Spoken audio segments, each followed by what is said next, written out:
So welcome to everybody, and thank you for joining in to a day in the life of a journeyman electrician. I am your host, Leon Gray, and this is going to be another episode that's going to explain what it's like to be a journeyman electrician. This is just a little something that shows you a typical day.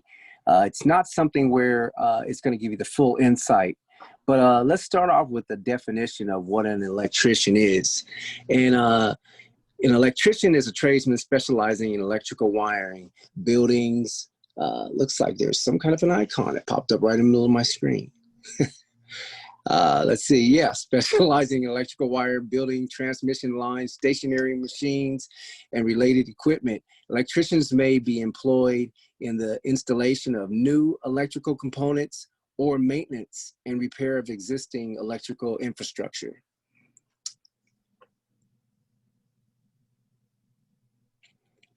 A lot of the times we end up installing things into a new building, and that depicts some of our new installations that are a lot of fun. You know, it's great to take something that is a dirt project and move that into an existing building or a new building, but the existing buildings always have maintenance.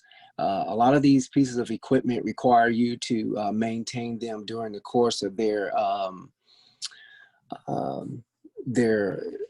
lifespan. They don't tend to run at full capacity for unlimited time. So that's where the maintenance portion of this comes in. The average electrician has a salary that is somewhere between $54,000 and $62,000. This is something that does vary from jurisdiction to jurisdiction. Every I would have to say area that has a living condition where the cost of expense could be higher, it will require you to make more money. So the electrical trade is justified by the actual means of living that are required for the area where you're working. So I've had a chance to work in many different places, many different environments, and that will definitely show you a different type of money earning capability depending on where you are. All right, so here again, we see a graph that shows you the different types of salary. The salaries that I have received will far exceed what you see in these graphs. A lot of the time that's because of our essential work schedule that leads us to have to get a project done in a timely manner. And sometimes we have to work overtime, and our overtime is at 50% above scale anytime we work over 8 hours. And once you get to the 12th hour in the day, if you were to work a longer day than a 12-hour day, those hours start at double time. So the scale actually doubles. So you can see how you can very quickly surpass these medium numbers that they show at approximately $54,000. Every time that we work on a Saturday, it's always double time on Saturdays, and the same thing with Sunday. Holidays are also double time. So it's one of the benefits of being a journeyman electrician in the IBEW, which stands for International Brotherhood of Electrical Workers.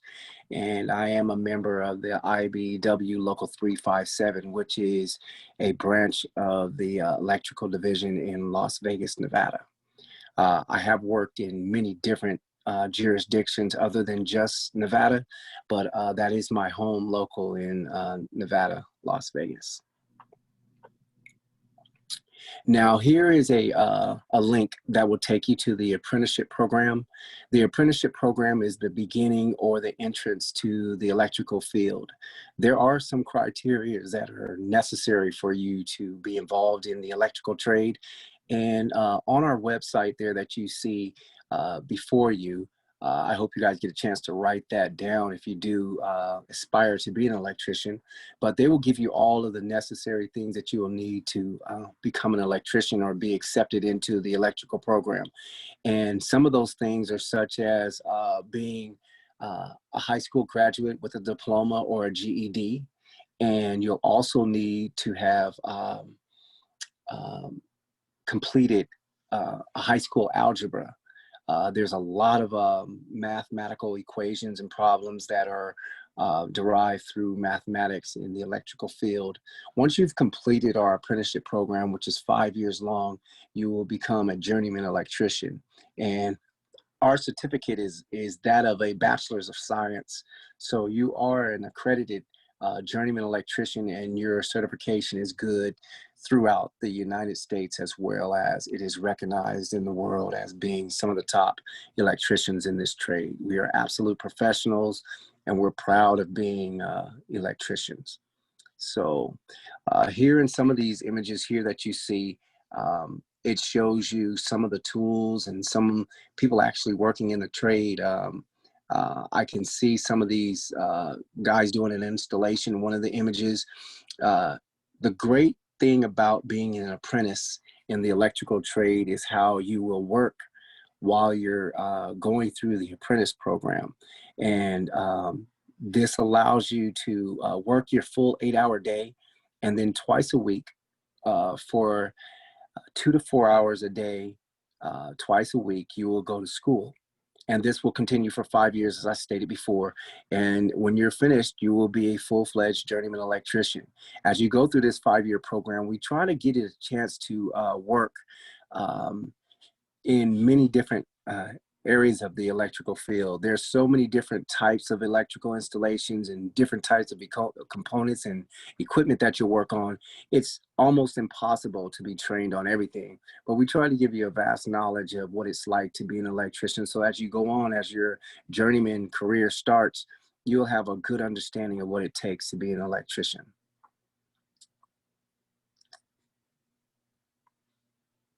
Yeah, so let's see. Next, we have an image that takes you to one of the projects that I actually worked on. This is the Yucca Mountain Nuclear Waste Repository. This is a place where they had a chance to build a facility to house the nuclear waste that has been created by both warships and some of the energy distributing facilities, such as the Diablo Canyon nuclear reactor that supplies power to all of San Francisco and the Bay Area. That city is run off of a nuclear facility that supplies the majority of San Francisco and Oakland and I think San Mateo. And there's a couple other areas up north that are run by the Diablo Canyon nuclear reactor. So once these nuclear cells have spent all of their energy, they are still very, very warm. So they were looking for a place to cool these spent cells off, and they dug a hole underneath Nevada. And this was approximately 4 miles underground. And this tunnel was a place where they were planning to store and cool these spent cells. As the time went on and as this facility was completed, it was actually voted down by the state of Nevada to have the nuclear cells driven across the roads and stored in Nevada. Although this was a very safe environment for this to take place, it was a voting situation, and the citizens of Nevada actually voted against it. So that did not take place, but we did build the facility, and maybe there'll be a vote in the future that will allow this to happen. Also, I worked in San Francisco. This is 333 Bush. This is a very prominent building in San Francisco, and it is a high-rise penthouse as well as a business office and as well as a place where there are stores and different types of business going on in this particular building. I worked here for approximately a year, and San Francisco is one of the highest paying pay scales in the nation. Their scale is for a standard journeyman electrician is $76 an hour. And I actually worked as a foreman there in that city, and the pay scale for the foreman is approximately $87 an hour. So the cost of living definitely will encompass that type of income, as the 5-bedroom or the one bedroom, excuse me, the one bedroom apartment in San Francisco can go for as little as $4,200 was probably the cheapest one bedroom I saw. But most of them, the one bedrooms were around $5,300 a month. So you can see why the pay scale is a lot higher. Most people live outside of the city when they live in San Francisco or work in San Francisco. And I was able to find an apartment in San Jose, which is approximately 52 miles away. And the two-bedroom apartment there was $3,600. Still very pricey, but far-fetched from the 8 to 10,000 that you'll spend for a two-bedroom in San Francisco. It was a great place to work. The governor of California, Governor Newsom, has an office in 333 Bush. I was able to see Kamala Harris one time, who is actually the vice president-elect at this present time. She was, I believe, the U.S. Attorney General at the time that I saw her. But at any rate, this was a great place to see the lifestyle of San Francisco and its cutting edge of technology happening right before you. I got a chance to see some vehicles that were absolutely autonomous, driving on their own. And it was just a great place to see some of the things that happen right in Northern California. Next, we have a picture of One Maritime Plaza. I also did an installation here at One Maritime Plaza for a security company and a couple other places that were gearing up for Google. Google bought 27 of the 30 floors at One Maritime Plaza. And they're going to use this as one of their training facilities. And they're actually going to take, if you look in that right picture at the bottom section of that picture, there's a building there, and that is a comedy club called the Punchline. The Punchline is where Dave Chappelle frequents often, and Google has decided that they're going to use that for their cafeteria. So Dave Chappelle was successful at getting a petition signed that said that Google will have to wait 2 years before they destroy the Punchline, the comedy club, to use it for their restaurant and lunch facility. So that was something that the citizens and the people of San Francisco really wanted the Punchline to stay, but I guess the big thumb of Google said that they're going to go. But at any rate, it's nice to see that the people still have a voice. So moving right along, we move over to the Magic Show, which is a clothing show that comes every February and August. And it is an opportunity for people to display the clothing and the different things for the clothing industry that are going to be released for the next season. So they get a chance to demonstrate these things to the different buyers and the different department stores that would like to fill their stores with the latest and greatest clothing. And so as an electrician, you work at the Las Vegas Convention Center and you set up these shows. As you look at these images, this is nothing but a large warehouse facility. And in between every show, which happens probably every other weekend, is a different show. And we will install all of the electricity for these particular shows and then break them back down to a warehouse and build up for the next show. So this warehouse encompasses many, many different types of shows throughout the year, but the Magic Show is one of the best because everyone comes to that. Another huge show in Las Vegas is the SEMA show, again held at the Las Vegas Convention Center. And this is one of the biggest automotive shows that you'll get a chance to see. This automotive show has new, old, futuristic, nostalgic, everything that you want to see in the automotive industry is displayed at the SEMA show. It's world renowned and a great place for people to display all of their new trinkets and parts for new and old cars alike. Again, is another facility that I worked at. This was one of the most recent. We finished this stadium, which is the Allegiant Stadium, home of the Las Vegas Raiders and the UNLV Rebels. There's also a soccer team that is slated to be a part of the Allegiant Stadium. But this stadium was built from the ground up on Russell Road and Las Vegas Boulevard in Las Vegas, Nevada, and it is an awesome facility. This particular stadium was built in 3 years, a 3-year period, and it finished, as I said, in the end of July. July 31st was their completion day.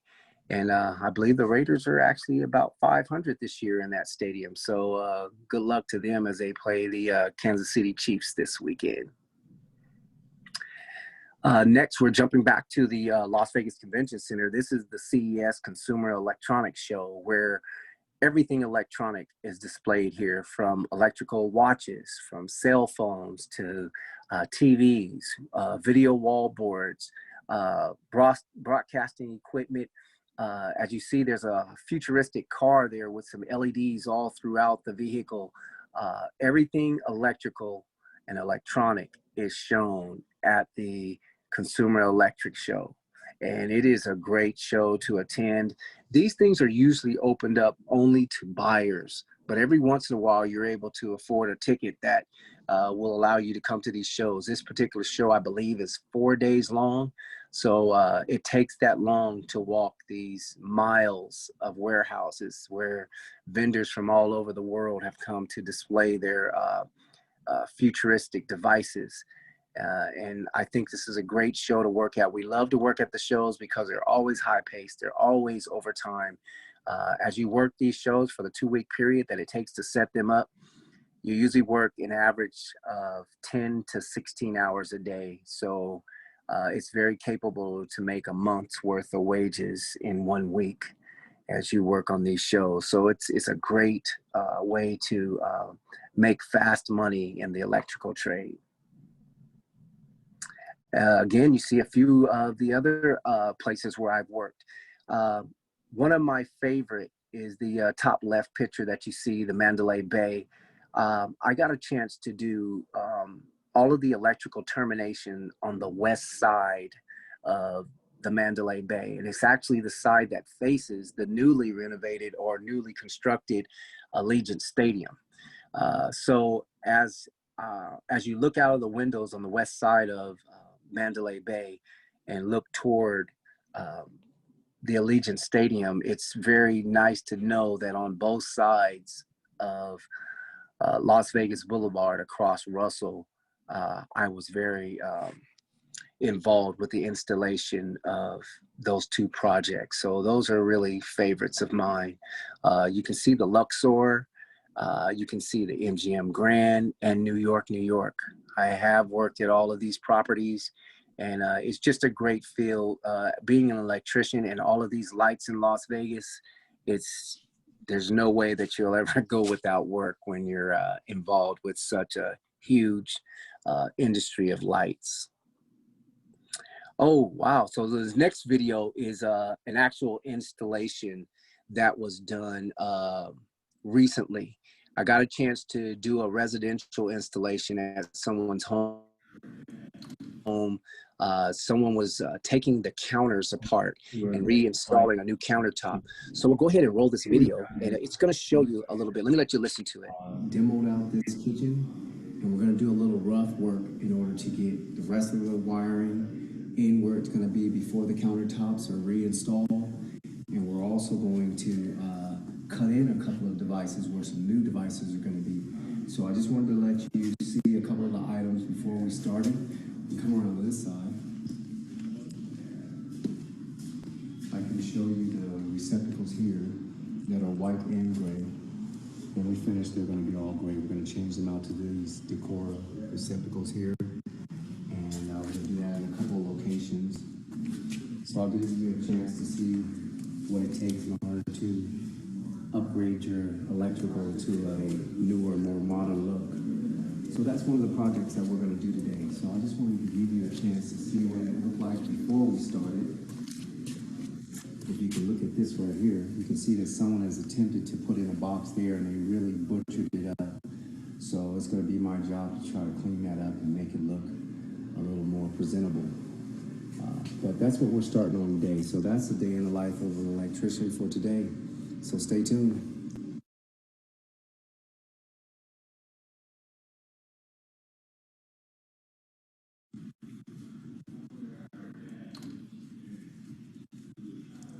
So welcome to a day in the life of an electrician.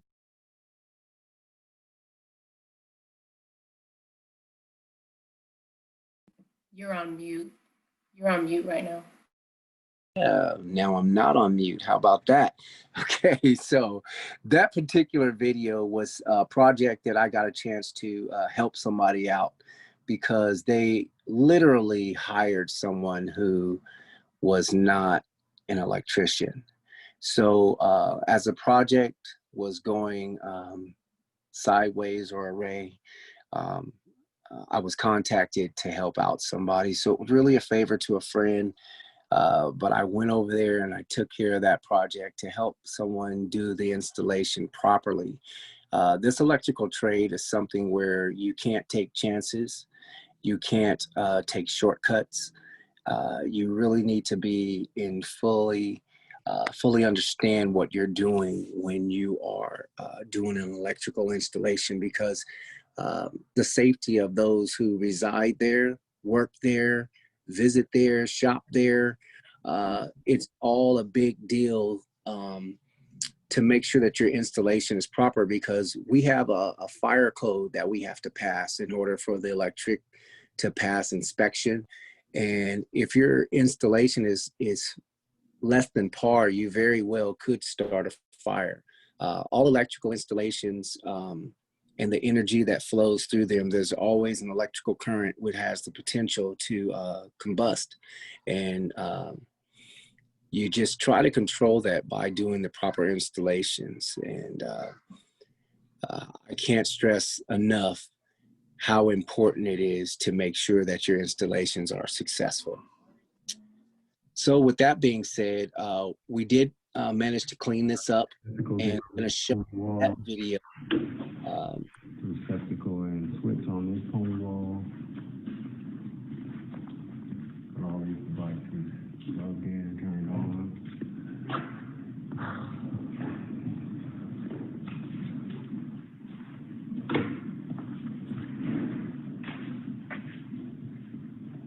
Under cabinet lights. Countertop.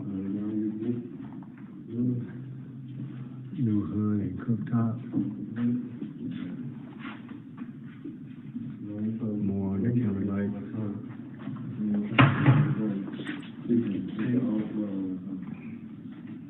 More under counter lights.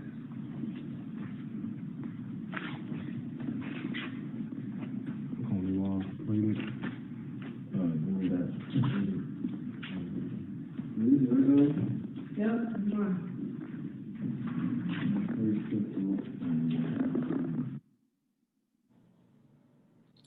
So that there, let's see here, make sure that I'm not muted. But that there was an installation where we took all of those receptacles and relocated them so that when the new countertops are put in, that those plugs will be accessible. We also were able to install several under counter lighting so that he'd have a place to operate his light fixtures. The drivers that convert the LED lights that are going to be installed underneath the countertops require a 120 volt receptacle to plug in, and then it has what's called a driver that converts the power from AC to DC and drives the LEDs that are illuminating anywhere between 12 and 24 volts. LEDs are the best way to save electricity. You have the ability to save an enormous amount of power by utilizing the LEDs. They usually operate somewhere between 95 and 97% less than the standard incandescent bulb. It looks like this image that we have here, I'm not sure if that's a video or not, but this image right here is a picture of a vault. I was underneath the street surface there. You can see the light at the top, but I was underneath the street surface installing some electrical power for Nevada Power, which is... Today, in the life of an electrician, we're down inside of a vault. And this vault is actually the conduit that's going to supply power across the road. There are two 6-inch pipes and two 3-inch pipes that are going to be used for Cox communication and Nevada Power crossing the road. So I'll do a little bit better footage once I get on the other side. Okay. Well, that is a very unique situation. I don't know if you can see those cross braces that were there, but those cross braces are there to keep in what's called shoring so that the trench does not collapse while you're in there working. It is a little bit of a danger situation because anytime you're inside of a vault, collapsing is always an issue. So we try to go through the biggest safety features possible, and those big metal plates are what actually keep the trench from collapsing. So it's just a thing that you have to understand, that safety is always the most important thing. I don't take safety lightly at all because there are a lot of people who go to work in the construction field and something tragic happens. And it's never a good time if you get a small cut or if you were to actually get harmed in a way where you don't go home the same way that you went to work. So that's just one of the things that we play a big part in, is making sure that we take safety very seriously. So I'm not sure if there were any other videos that we were going to share today. What do you have there? Oh, this is another good video. A lot of people don't know what's underneath the surface, but this is a manhole that's underneath the sidewalks. So maybe let's see if we can get this video to play and you'll see that. So today in the life of an electrician, we're going to show some underground work. This is what's underneath the sidewalk. These are RS-82 bolts that supply power from Nevada Power. We have run 4 6-inch conduits for power and 2 3-inch conduits for communication. On this particular site, Cox Communication is the entity that provides the internet access, and Nevada Power is the entity that supplies power to your actual facility. This is what's called an RS-97, and this RS-97 is capable of housing the switch that is actually going to switch the power from whatever line that we're using at the particular time, because they always have a backup line that supplies power in case one goes down for whatever reason.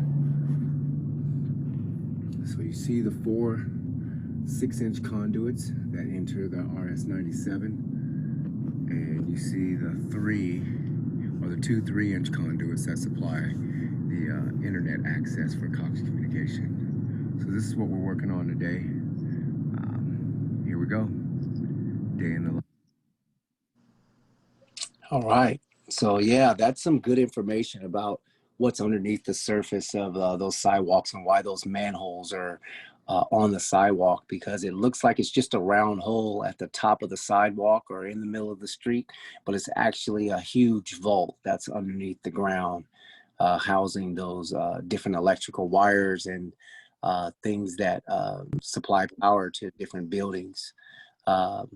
What we have here, wow, we have some pretty good installations here. This is actually what's called a peckerhead. It sits on top of a wire, a squirrel cage motor, and this is the wiring for that particular situation. And that is part of a evaporator cooler that cools down a warehouse. So this is one great way of showing the way that you keep some of these facilities in Las Vegas cool. And I'm not sure if that particular one's going to play, but I had a chance to install these units on top of a building that was used for Amazon. This particular building, it was approximately a quarter of a mile long, and it had 47 air conditioners on top of the building. And we were able to install all 47 air conditioners on top of the roof, but we were in 110-degree heat on top of the roof. So those were very tough installations. Just finished changing out the motor head taps to high voltage 480. And I've installed the power to this. So this has its 480 feed. The swamp cooler pumps are installed. The starter unit has been installed. And so has the service receptacle as well as the thermostat. This unit is complete and ready for startup, so we'll be doing startup shortly. Yeah, that's one of the big things about Las Vegas. Everyone loves the guy that does the HVAC, the heating and ventilation air for air conditioning units, because it's so hot in Las Vegas that if you did not have the air conditioning, you would be in bad shape. But if you had the air conditioner without an electrician, you won't have power to run the air conditioner. So most of these installations start with the electrician supplying power to the units to get them to work properly. Here's a view of one of the rooftops that we're actually working on. I don't know if that was a different video or part of the last one. There's so many different types of installations that go on in electrical work. You've seen some underground so far. You've seen something that was at the convention center that are temporary installations. You got a chance to see some actual rooftop evaporator coil units that were installed on those roofs. So it was a big deal for us to be able to be a part of that Amazon installation. A day in the life of an electrician. Today, we're going to be installing starter units for evaporator coolers. These are 480 starter units that are fed with 480, and then they have a thermostat which is controlled below in the warehouse, and they have a 120 receptacle. Here's some of the parts we're going to be using. You have a weatherproof bell box for the 120 tower, the GFI for that, and the cover plate. We also have a configuration that's going to transfer this EMT to seal tight. So what we have here is a 3/4 EMT compression connector, a rigid coupling, and then a 90-degree swivel seal tight connector. And all that's going to connect to this 480 volt starter unit. So that's the project for today. We're also going to run the thermostat in here. So we have the same type of a configuration at 1/2 inch. That's going to allow the transition from 1/2 inch EMT to seal tight. Yeah, so as you see, there's quite a few different parts that are involved with the electrical installation. And as you go through the apprenticeship program, they're going to take the time to teach you what the different parts are called. And once you learn what they're called, then you'll learn how to install them. But it's a process that, you know, you just need to go through in order to do these electrical installations successfully. So I'm glad that you guys had a chance to see some of those. I actually had an opportunity to do a little bit of a project that was kind of like a home-based project. I don't know if we're going to have time for me to show that, but I'm going to try to show you a project that we did, or I did at home this week. I had a light fixture that was designed to be a flush mount wall fixture on a 10-foot ceiling. And I thought that it would be a good project to be able to break this fixture down and utilize it for smaller projects. So it would encompass me having to take the fixture apart and maybe cut it into sections and then install it in the appropriate location. But at my home, I have a closet that is a linen closet. And this linen closet is completely dark when you're trying to look in it in the morning time or in the evening. Sometimes when it's bright out in the day and you got all of the lights on and the light is shining from outside, you can actually see a little bit in there. But it's just one of those things where my wife asked me to put a light in this closet. So I went ahead and put that in. I'm going to try to see if I can pull up this video and give you a chance to see what this installation looked like, kind of from start to finish. I'll run you through it kind of fast, but this will just give you a chance to see what it's like to have an installation. So let me see if I can get this to play for you. So here we are with this pile of light fixtures. These are actually 10-foot sections of LED linear lighting. And what I'm gonna do is cut a portion of it so I can make a light fixture that I wanna put in this closet for my wife.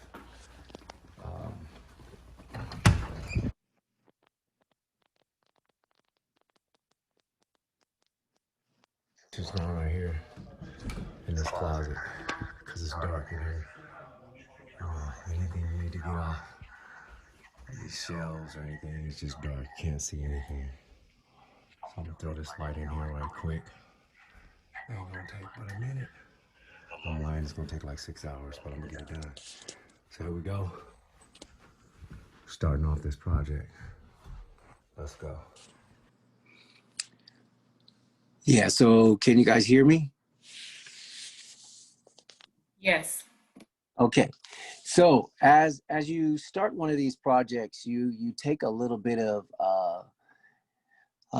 look at a project and you do an inspection and you try to see where can you get power from, because obviously the walls are all closed up and you don't have access to the power as accessible as you do in the beginning. So you have to look at a project and try to come up with a remedy of where you're going to get the power from, how you're going to install it. So I took some measurements and I came up with a 2-foot section. So I'll show you the 2-foot section of the light fixture that I cut out, and hopefully this kind of give you a visual of how I utilize this 10-foot light fixture in a 2-foot spot. Yeah, so the first thing I had to do was take some measurements and figure out how I was going to cut down these fixtures. And I managed to cut a section down out here. I'll use it as the cover. And then I got to take a piece of this base. I got that marked out right there. I'm gonna cut that. Just use my Sawzall to cut it. And I had to take the light fixture and kind of take it apart a little bit in order to make the sections fit down into the 2-foot section that I'm gonna use for the light fixture. But I've got all that taken apart, and now I'm gonna cut this housing down to 2 foot to match what I put right there. So I have a little 2-foot light fixture in that closet. That's gonna be plenty of light. I think these are like 40-watt sections, so that's like 80 watts of LED lighting. It's gonna be a lot of light. So I'm gonna put a dimmer on it too, so it doesn't come on to full capacity. But that's where I'm at right now. So I'll cut this up and then I'll show you the next step when I get there. But for right now, I'm gonna go ahead and cut down this housing down to 2 foot and mount that in the ceiling, and then mount the light fixture to that with the cover lens on it. So here we go.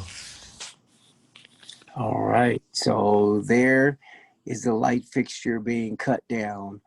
This will be a quick video that'll just show you what happened after that. Yeah, so that's how that turned out.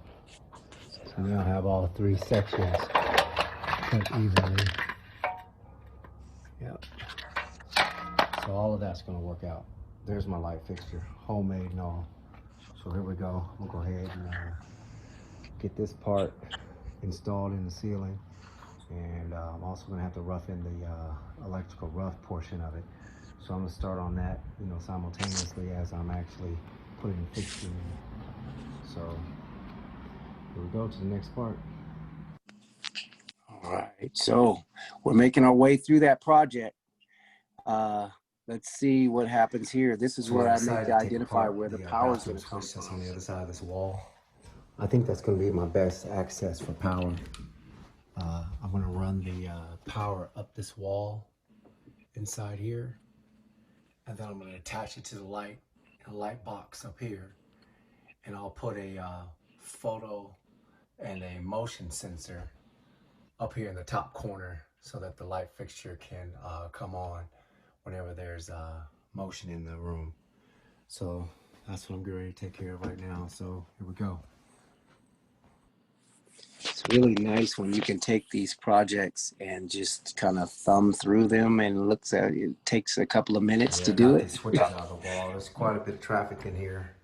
But I'm gonna be able to add one more wire in there to get up to the light fixture box. About to cut some holes. I'm gonna go get my knife. There goes my fixture right there. That's what I plan on installing in there. So here we go. Right, so I think it's just about done. Let's see if this is, yep, this is the end of the installation here.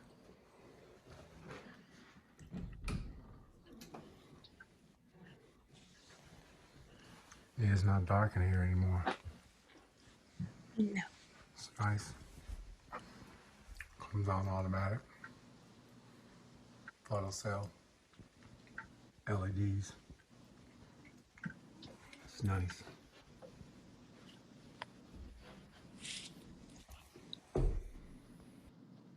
And that's that. So it just goes to kind of show you, like, you can actually have um, an installation where you are uh, doing an installation for someone like this person right there. There is the beautiful recipient of that particular installation. Hi, how are you? And so everybody, that is my wife, Mrs. Paulette Gray. Good to see you, babe. Thanks for joining in. So at any rate, excuse me for my level of excitement there. I got a little excited when I saw my wife pop up on the screen. So moving right along, we're going to go ahead and open this up. Does anyone have any questions or comments about anything that goes along in the electrical trade?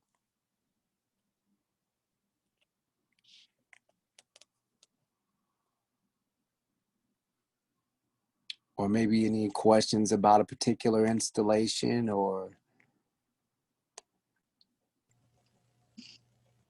How long does it take for you to do one of those projects? You were talking about setting up the showcases and the car model shows and all of that. Once you set them up, how long does it take to take them down? The installation is usually 10 times the tear out. We call them a install or a put in and then a tear out. So the tear out is usually pretty aggressive. We try to protect the clients, things that they've brought from abroad. Sometimes they travel across the seas and everything to get here to the United States. And we make sure that we protect their things. But as we go and tear down the shows, we get them out pretty quick, mainly because there's another show going in. So we take all of our electrical power cords and lighting fixtures that we use to set those up. It usually takes between 3 to 4 days to tear them out completely. And it's usually a 2-week install time.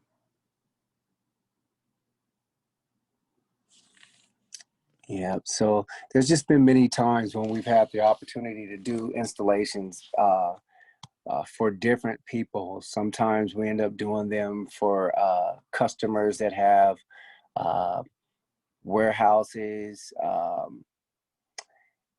Some of them have department stores. Some of them have restaurants, casinos, as you've seen, stadiums, as you've seen.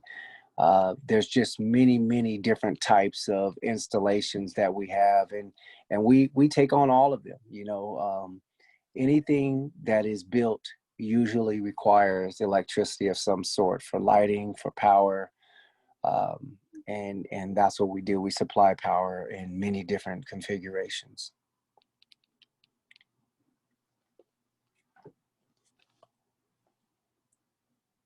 So we have about 10 minutes left. I don't know if we ran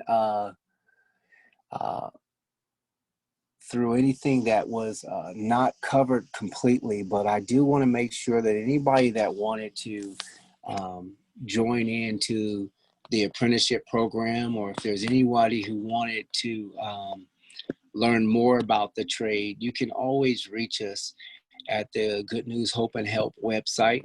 I think we may be able to actually put that website up on the screen for those who have some comments or questions, and would be able to direct you to the right entity that will give you a chance to join in this awesome trade.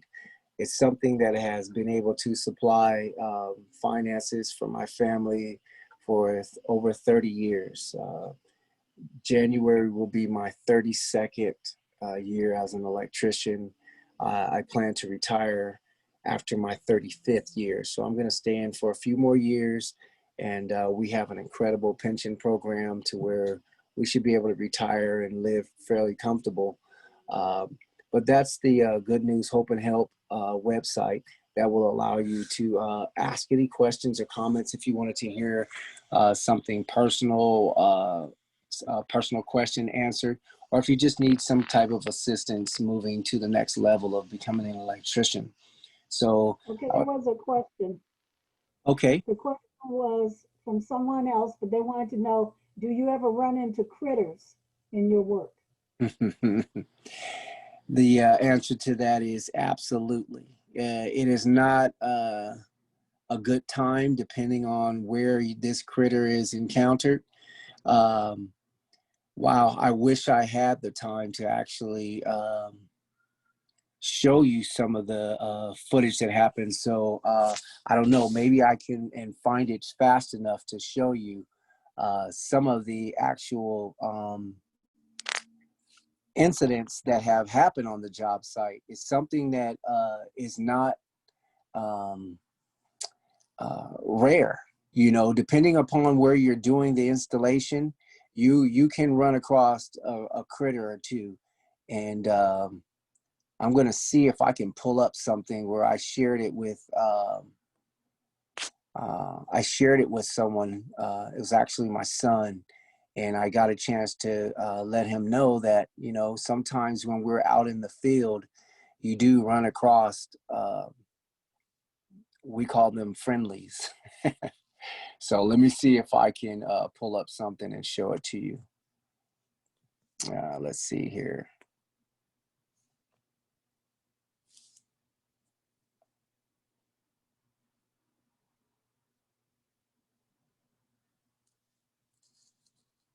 Let's see here. Okay, are you guys seeing this screen there? Yes.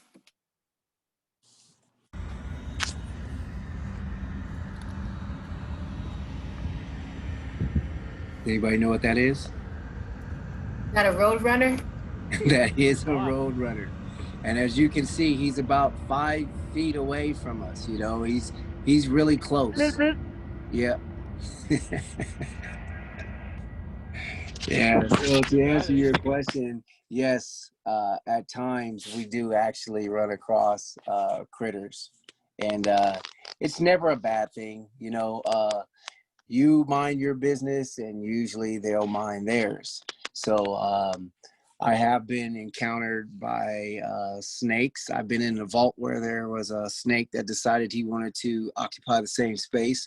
So I immediately removed myself from that location. So in an instance, I was where he was not. So, yeah, there's things that happen, and you don't expect them to happen until they do. So, I you have know. another question. Oh, another question. Oh, I see a hand up. Oh, yeah, that's what that is. Hi, Paulette, please go ahead. Hi, Kenneth. Hi. I'd like to say that you're doing an awesome job. Thank you. And, Thank you very much. Yeah, I'd also like to know if you have any upcoming home improvement projects, any additional home improvement projects on your list. Well, my list is extensive. and it's always welcome. So I do have a Christmas lighting installation to do.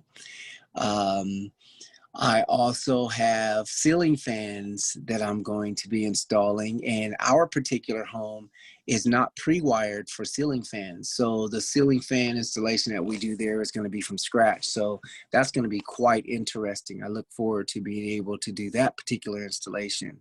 And any other installation that you would like me to do, Mrs. Gray, you can just be